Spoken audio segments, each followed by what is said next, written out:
Eto mga kababayan, butata dito si Attorney Claire Castro. November 20, ngayon po ito.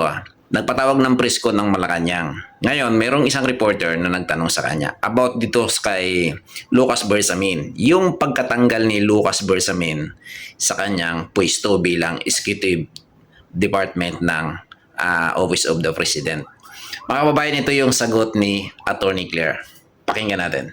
A former executive secretary denied that he resigned out of his own accord. So ano po yung totoong reason kung bakit po siya tinanggal at sino po yung nagpatanggal?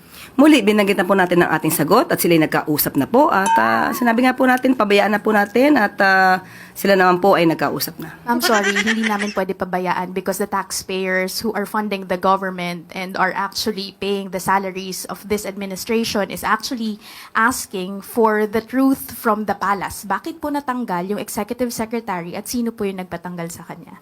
Hindi ko po masasabi kung sino po nagpatanggal sa kanya. Binanggit ko po kanina na hindi ko po alam kung sinong kausap niya.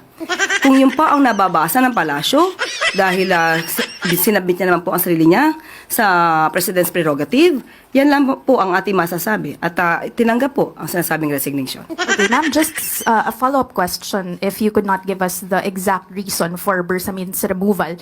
The former executive secretary was not the first official who actually experienced this kind of treatment na parang they were caught by surprise with their removal. We saw the removal of Baguio City Mayor Benjamin Magalong from the ICI, also the removal of former DPWH Secretary Bonoan from his post.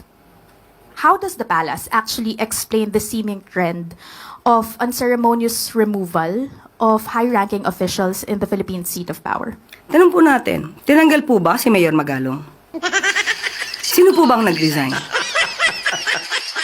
Ito mga kababayan, talagang balasubas talagang klaseng spokesperson ng Malacanang na ito si Attorney Claire Castro.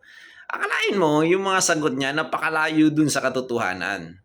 Ngayon, akala niya kasi mabububo niya itong reporter, yung mga media.